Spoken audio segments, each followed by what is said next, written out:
Sailing on the Nile as the sun begins to drop below the horizon, it's easy to imagine people doing the very same thousands of years ago. For 3 generations, Shahban's family has been sharing the beauty of the world's longest river with tourists. The 53-year-old is a Fallukah or sailboat captain. What's beautiful about the Nile is the fresh breeze. He also loves the fish and the people who've sat in his Fallukah for 40 years, but since the revolution, his boat is often empty. He says there's been an 80% drop in his income. As a result, he visits his wife and 6 kids in Upper Egypt less and brings home fewer pounds, Egypt's currency. Before the revolution, he sent home the equivalent of about $58 every month. Now he can only afford to give his family about $22.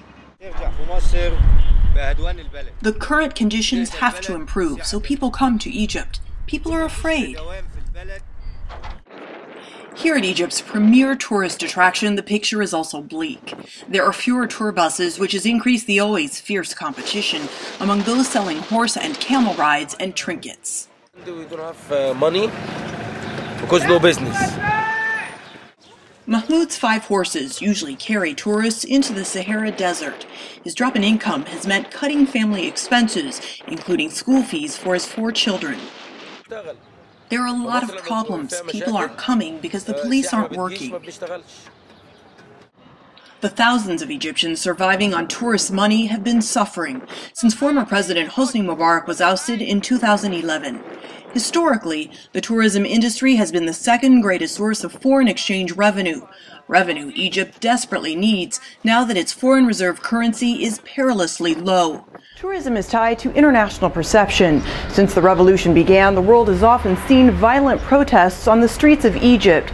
Even though they're localized and tourists haven't been targeted, sightseers are still shying away. We need to reach a consensus at the political level in this country between the government and the opposition in order to quiet down the street, to send a message to the population at large that the authorities are intent on adopting the social policy measures needed.